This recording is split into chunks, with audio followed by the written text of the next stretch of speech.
I have with me today Father Augustine Dada, who's a friend. He's also a very important source of information on what has been happening in Nigeria, the recent attacks in Nigeria in the Plateau State against Christians on Palm Sunday, the beginning of Holy Week, and yet rebels attacked and killed maybe as many as 50 Christians there. So, Father Augustine, thank you so much for joining me.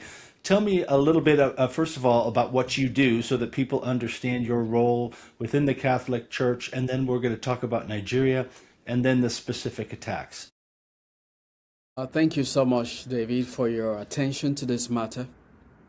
I currently serve the Pontifical Mission Societies. I lead the Society of St. Peter the Apostle, and the mission of the society is to help raise awareness, prayers for young men and women who want to serve as missionaries and to support seminaries in the mission territories all over the world.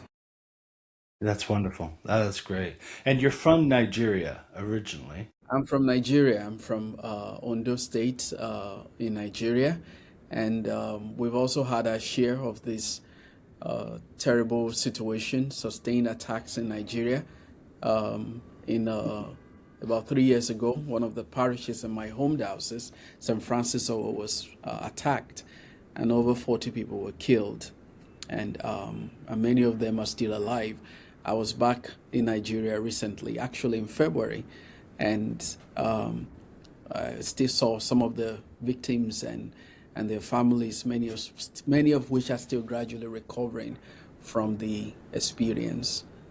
Well, my memory is that's how you and I first met when that Yes. attack happened in the Ondo state, and you and Cardinal Dolan from New York were so great to rally people around that. I was deeply interested and hurt by the attack as well. So that was the beginning of our friendship, and I'm grateful to have you here. Oh, The thank you, David. so people understand why do these attacks continue to happen in Nigeria?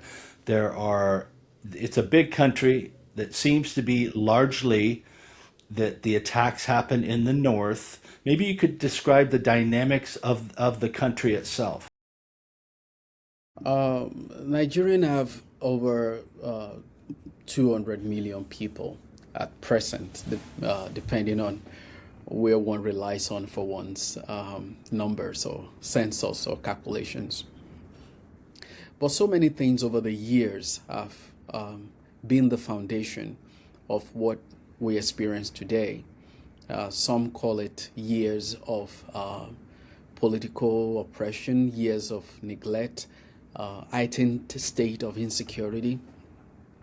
But the crisis has been sustained, and those who are most targeted are also on record Christians. So, as I mentioned, so many things have led to where we are today. But the truth also is, people are dying, and the people who are dying the most are Christians, and it's usually on their festivals, as we see in the last Palm Sunday, that people were attacked and killed. And this is the Holy Week. We are gradually moving towards Easter, the celebration of the Lord's resurrection.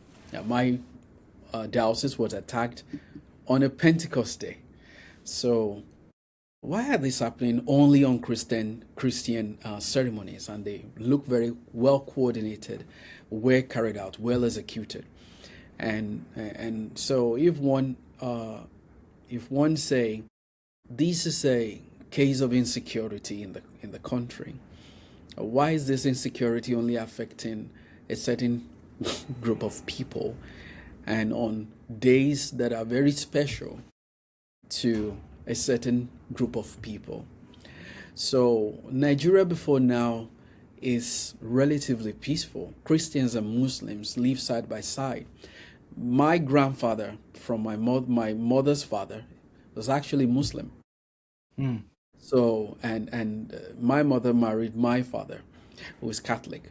So that gives you the background, especially in the South and in most parts of the country. There is a wonderful relationship between Christians and Muslims all along. But you and I know that at the foundation, at the very core of our Christian faith, is the promotion of life. We pray and support life, especially as we live. We always protect life, and we also pray for everlasting life. To be a Christian is to support life, and given this identity, it will be violence is not something we can sustain. And even if we try, it's not in our agenda. It is not in the makeup of the Christian identity to sustain violence. And I think most religions as well are peaceful by their nature and by their construct. So over the years, however, we've seen the Boko Haram and some majorly people from the Islamic religion weaponize a certain part of their faith, because on the general outlook, Islam too is about faith, but I mean it's about peace.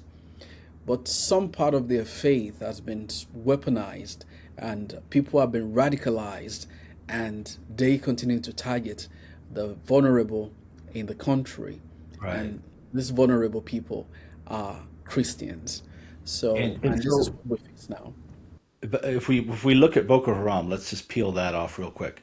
Boko Haram, what does that name mean? So just so people understand it, does it mean it's something related to education, as I recall? Yes, Boko Haram loosely means foreign education is forbidden. Western education, Boko to be literate, is forbidden. Now, let me clarify that a little bit. So, most people of the Boko Haram extract, or some of the adherents, they are actually not illiterates. They are schooled in the Arabic. I mean, they can read Arabic. They can write it. They can read the Quran. This was when they started, but they are specifically against Western civilization and all that comes with it. With like, I don't want to call it a rejection of colonialism, but just a rejection generally of anything Western, and everything that is not Islamic in nature at its core. So that is what Boko Haram means at its, and it was a very radical group. There were no tolerance for anything that is not hardcore Islamic in nature and outlook. So this is the best known of several splinter groups, obviously amongst the radicals, and their interpretation of Islam is it's almost medieval in a sense. They want to strip women of the rights to educate themselves. They want to keep the most radical interpretation of Islam, and they view it as a righteous cause to attack Christian communities. Now, why on the attack on Palm Sunday, these were in communities which are almost 100% Christian. And of course, I think I understand the answer, but you're from there. Why do these Christians clump together? It almost seems as though they're an easier target that way, but you could see the reverse of it. So, how would you explain that from a Nigerian perspective? Well, from a Nigerian perspective, yes, it's easy to say, why do these Christians clutter together? Like I said, Nigeria has over 200 million people. And if you look keenly, like on Palm Sunday, we're still yet to find out how many people exactly were killed. But the first report said 11 people were killed, right? So when you think about this, you begin to understand something much more than an attack on a particular group of people who are together in a particular place. So the way this attack takes place is that people who are least likely to resist are targeted. And most of the time, these people are Christians. Look at the Pentecost Day massacre in Owo, for instance. It took place in a church. So, except if a Muslim is looking to get converted, I don't think I think most people will be in church that morning, will be Christians who have the purpose of being there to pray. So that is the one. I mean, that is the one we saw. I mean, it happened very close to us. We know people who were in that church at that time. But this is the nature of the attacks. So you never see maybe on a particular Islamic celebration they go into a mosque and this happens. You never see that. So it is well coordinated. It is not just a group of faceless people just looking for where people are and then they shoot at them. No, this is well coordinated. So, and that is why when you begin to look at the identities of those who were killed, you will see that this is not just a coincidence. And this has been happening for a very long time. Yeah. So maybe they have informants, or maybe I mean, it's just, even here in the United States, I'm just using examples. If you were to target a group of people, if you do your research well, you will know where most likely to find them. If there's someone, for instance, who want to sell products to young people, I mean, you don't want to begin to go do that in retirement homes. You won't find a lot of young people there. You will want to go around universities or around teaching hospitals where young people are likely going to be. So, and this is the system, and that is why Christians, wherever they are, by just the virtue of being Christian, by just the virtue of embracing life, already puts a target on their back. So it's just a Right. question of time. So, how are the Boko Haram funded? Do we know who? Is it from the Middle East, radical groups? Is it from within Nigeria? Is it from criminal activity? How does that Boko Haram fund itself? You know, Boko Haram has grown for. I think a part of them actually joined ISIS, and they call themselves the ISWAP, Islamic ISIS for West African. Whatever the acronym for them is ISWAP. So I believe they get their funding from so many places, and within they also fund themselves through kidnapping and terrorism. So some of the places they've conquered, the people have to pay a kind of tax. So that goes into funding their terrorist or whatever agenda they have. Sometimes they kidnap for money, and they kidnap people and request that in order for them to release them, you need to bring money, you need to bring motorbikes, which is their preferred means of transportation, and this is how they get funded. Do they have foreign sympathizers? Do they get some kind of support from other countries from abroad? I think yes, because like I said, this has been sustained for years. So there's definitely some kind of channel through which this comes to them. Is yet to be revealed or uncovered, but definitely there will be some kind of support coming in to make this what it has been over the years. Now, Boko Haram is you might say, lead suspect in this latest Palm Sunday attack, but uh, nobody stepped forward. It could be also be the Fulani, which is another group that people would not be familiar with as well. Talk about the nature of the Fulani. They're also Islamic. They're also radical, but they are more of see themselves as a native presence. Am I correct in saying that? Yes. So this is like a chain reaction, right? The Fulani is one of the ethnic groups in Nigeria, and they are wonderful people. They've been in Nigeria all along. So their major preoccupation, they are a nomadic tribe. They don't usually stay in a place. Like gypsies, they move around rearing cattle and dealing in the meat business. So that kind of lifestyle has positive and negative sides to it. So then comes the Boko Haram and the Islamic terrorism. And people who are already used to this lifestyle, especially the young ones, became easy recruits.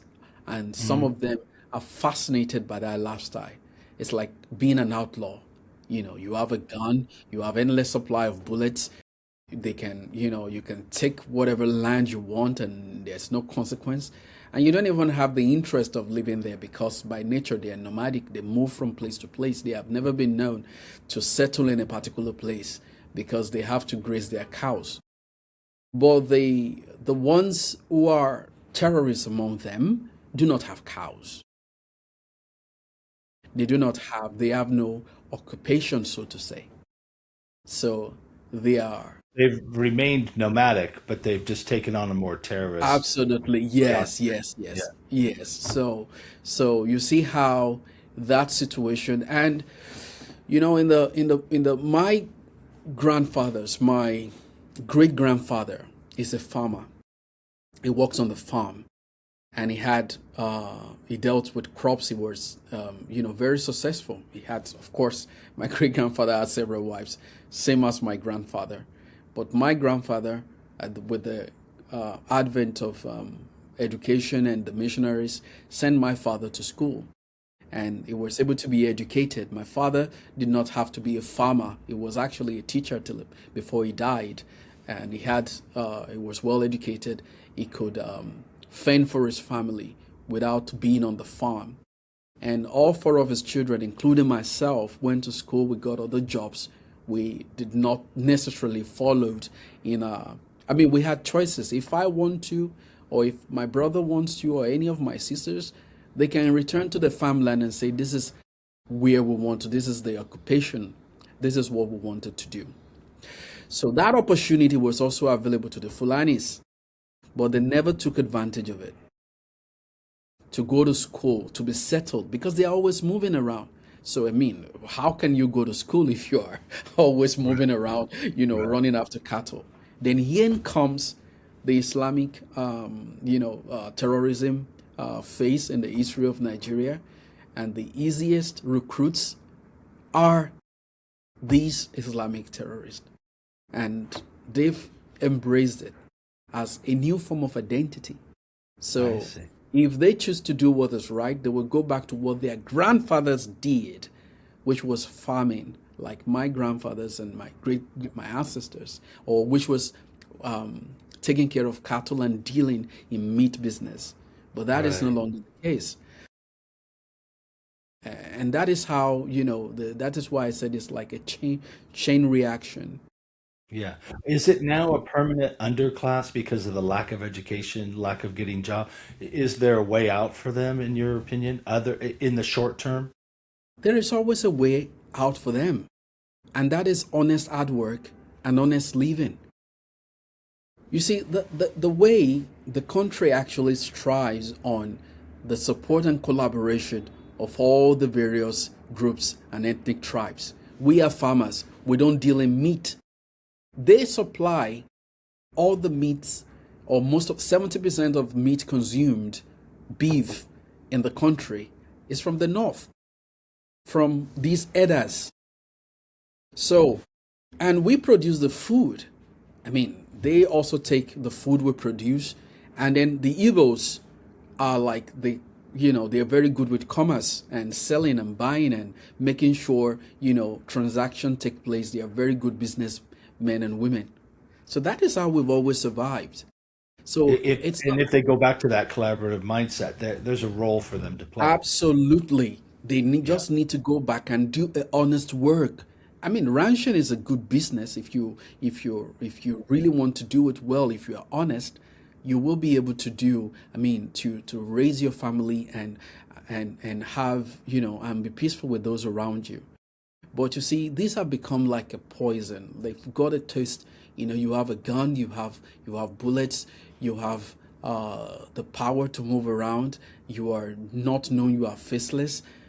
I think it's a kind of a. It's like they are high on that, on what this opportunity at this time presents, and I think the truth is it is not this, well, I may be wrong, because not everybody will believe that education is the only way out of a terrible situation. But before now, they were not in a terrible situation. Their grandfathers, their great grandfather had jobs. Their women sell milk and cheese and dairy products. And it's beautiful. Yeah, It's so a it wasn't fulfillment. always the way it is now. I think that's a great point. In full disclosure, I have been very critical publicly of the Nigerian government. I feel like they've mishandled this for now a very long time, and we are at a crisis point. But I don't want to put that opinion on you, but I do want to know your view of why the politics has been so ineffectual. And it's not just been under one president. There's been many presidents where this program has grown, yet there does not seem to be an effective response. They put military in some cases, but they don't give them the proper ammunition to defend the communities. And some soft targets, which would seem obvious, Easter, Christmas, Palm Sunday, Pentecost, they don't seem to be effectively protecting. The strategies of Boko Haram, cutting off cell service, very sophisticated, as you said, coordinated. But where is the military response? So I've been critical of it, but how do you see and how can you help us to understand why that political puzzle does not benefit from tamping down these terrorists? Yeah, thank you so much, David, for being very critical of the Nigerian government. I've been critical of the Nigerian government as well, uh, especially after the experience in my diocese in Nigeria. And I've been in DC a couple of times and spoken to several groups to encourage or impress on the Nigerian government to do something. And even in my current role as a promoter of missions, I was recently in Nigeria in February, visiting some of the seminaries in Nigeria, because Nigeria is very central to the Christian mission. You probably have heard how vocations to the priesthood continue to increase in Nigeria despite all this. A lot of young men still want to become priests, and the seminaries in the north are being attacked, and some of the areas where the nuns used to serve and minister to the people, they can no longer do so because they've been Mm. kidnapped several times. Many of them, terrible things have been done to them. And here is the question: most of these places, the government really do not have any infrastructure there. The Christian missionaries, the nuns, the priests are the ones running the schools, running the hospitals. And now, because of this crisis, the Boko Haram, the Islamic terrorists, the Fulani terrorists, many of these missionaries are leaving because their ministry cannot be sustained. Uh, they don't want to lose all their members. So these kind of brings difficulty to the mission, the Christian mission in Nigeria. And I feel concerned. I have a lot of concerns about it. And I've spoken about this also in forum. I have the opportunity to the Nigerian government to look more into this. I made a write-up, I think it was 2 years ago, in which I painstakingly tried to throw light on the economic importance and value of what the missionaries do and what they bring to the communities in which they work and serve. And if the government, let us take aside, let us not look at this as a Christian, um, as a faith and government situation. Let us look at this just from the perspective of economics and common sense, right? So many of these missionaries are not paid. If they are to get paid for the work they do, this will amount to millions of naira or dollars in terms of remuneration for what they do. Many of them work uh, practically for nothing, teaching in Right, schools, right. impacting lives. So that should count as something, and that should make them want to defend and make sure that people are free to express and practice their faith. So, from my perspective, and what I think is the greatest issue right now, is the rhetorics that is being the rhetorics from the government that not only the Christians are being killed. And I think that's a very poor assessment of a problem that has always been there. And it makes some people think maybe this is actually being sponsored by the government. Because how can it not bother you that every Christian holiday or festival, churches are being bombed, people are being killed, whether they are Christians or Muslims, they are Nigerians, they are human beings, they have blood flowing in their veins, they have families. These are real people. I mean, Yes. that should make any leader say, I'm not going to my house until I get to the root of this problem. So I think it's this endless discussion on who actually died. Are they Christians? Are they Muslims? Or were they in church? Oh no, it's insecurity. That's the problem. Oh, it's a clash over land. It's a communal clash. Well, this involves human life and people are being killed. What kind of aggression in one's own land is permissible without the government taking it a definite action?